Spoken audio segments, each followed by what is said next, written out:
எல்லாருக்கும் வணக்கம். நான் உங்கள் டாக்டர் ரமேஷ் பேசுகிறேன். போன வாட்டி நம்ம வந்து ஹார்ட் அட்டாக் பற்றி பார்த்தோம். ஹார்ட் அட்டாக்ல ஹை ரிஸ்க் குரூப் பற்றி பார்த்தோம். ஹை ரிஸ்க் பேஷண்ட்ஸ் என்னென்ன ப்ரிகாஷன்ஸ் தடுப்பு முறை எடுத்துக்கணும் பற்றி இந்த வீடியோவில் பார்ப்போம். ஹை ரிஸ்க் குரூப் பற்றி போன வாட்டியே நம்ம டிஸ்கஸ் பண்ணோம். ஹை ரிஸ்க் பேஷண்ட்ஸ்னால் பரம்பரையாக ஹார்ட் அட்டாக் வந்தவங்க, அன்கண்ட்ரோல் பிபி கண்ட்ரோல் ஆகாதவங்க, சுகர் அன்கண்ட்ரோலபிளாக இருக்கவங்க, கொலஸ்ட்ரால் அதிகமாக உள்ளவங்க, இவங்களாம் வந்து ஹை ரிஸ்க் குரூப்பில் வராங்க. அவங்கள அட்டாக் வந்தால் தன்னை காப்பாற்றிக்கிறதுக்கு லோடிங் டோஸ்ன்னு ஒன்று வீட்டில் வாங்கி வச்சுக்கணும். அதை பற்றி பார்ப்போம். லோடிங் டோஸ்ன்னு நான் சொன்னேங்க, அது வேறு ஒன்றும் இல்லைங்க. உங்களை வந்து ஒரு 1 ஹவருக்கு அட்டாக் வந்து 1 ஹவருக்கு உங்களை பாதுகாப்பாக வச்சுக்கிறது தான் லோடிங் டோஸ். இப்போது ஹார்ட் அட்டாக்னால் என்னென்னு முன்னாடி நான் சொன்னேன், திருப்பி ஒரு சொல்கிறேன். உங்களுக்கு இதயத்துக்கு கூட ரத்த குழாயில் வந்து அந்த கொழுப்பு அடைக்குதுங்களே, அதுதான் ஹார்ட் அட்டாக்னு சொல்கிறோம். அந்த கொழுப்பு அடைச்ச கொழுப்பு டக்குன்னு வந்து ஒரு ப்ளீட் ஆகிடும், பிரேக் ஆகி அங்கேருந்து ரத்தம் வந்து ப்ளீட் ஆக ஆரம்பித்தோம். அந்த ப்ளீட் ஆகிற ரத்தம் தான் ரத்த கட்டாக வந்து அந்த ரத்த குழாயை அடைக்கிறது தான் ஹார்ட் அட்டாக்னு சொல்கிறோம். இப்போ லோடிங் டோஸ் நீங்கள் சாப்பிட்றதுனால நீங்கள் ஒரு 1 ஹவருக்கு அந்த ஃபுல்லாக அட்டாக் வராமல் பார்த்துக்கலாம். இந்த 1 ஹவர் தான் உங்கள் கோல்டன் பீரியடுங்க. இதுதான் உயிர் காக்கிற டைமு. இந்த 1 ஹவருக்குள்ளே ஆம்புலன்ஸை கால் பண்ணுவீங்களோ இல்லை உங்கள் வீட்டில் யாராவது 2 வீலரோ காரோ வச்சு உடனே பக்கத்தில் ஹாஸ்பிட்டலுக்கு போய் ஃபர்தர் ட்ரீட்மெண்ட் எடுத்துக்கோங்க.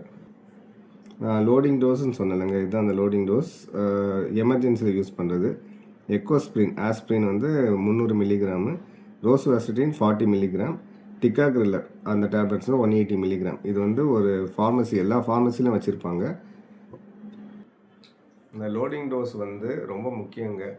எவ்வளோ நம்ம சொத்து பத்து பணம் வச்சுருந்தாலும் நம்ம ஹெல்த்து தான் முக்கியம். அந்த ஹெல்த்தை நம்ம பாதுகாக்கணும்னா இந்த லோடிங் டோஸ் வந்து நான் ஹை ரிஸ்க் சொன்னல, அவங்க கட்டாயம் வாங்கி வச்சுக்கணுங்க. இந்த லோடிங் டோஸ்ன்றது 1 ஹவருக்கு தான் உங்களை பாதுகாக்குங்க. இதை போட்டுட்டு வீட்டில் நம்ம ரெஸ்ட் எடுத்துக்கலாம், நாளைக்கு பார்த்துக்கலாம்னா அட்டாக் வந்து பெரிய லெவலில் வர வாய்ப்பு இருக்குது. 1 ஹவருக்குள்ளே ஜிஹெச்ஓ இல்லாட்டி உங்கள் தெரிஞ்ச ஹாஸ்பிட்டல் போய் பார்த்துக்கோங்க.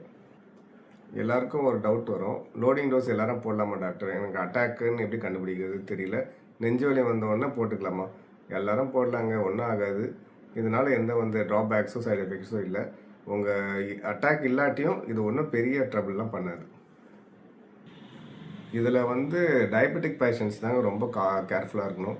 அவங்களுக்கு வலி தெரியாதுங்க, ஏன்னா அவங்க ஆட்டோனமிக் நர்வஸ் சிஸ்டம் வந்து சுகர்னால் பாதிக்கப்பட்டனால ஹார்ட் பெயின், நெஞ்சு வலி இருக்காது. பட் அதுக்கு ஆன்ஜினா ஈக்குவலன்ட் சிம்டம்ஸ் சொல்லுவோம்.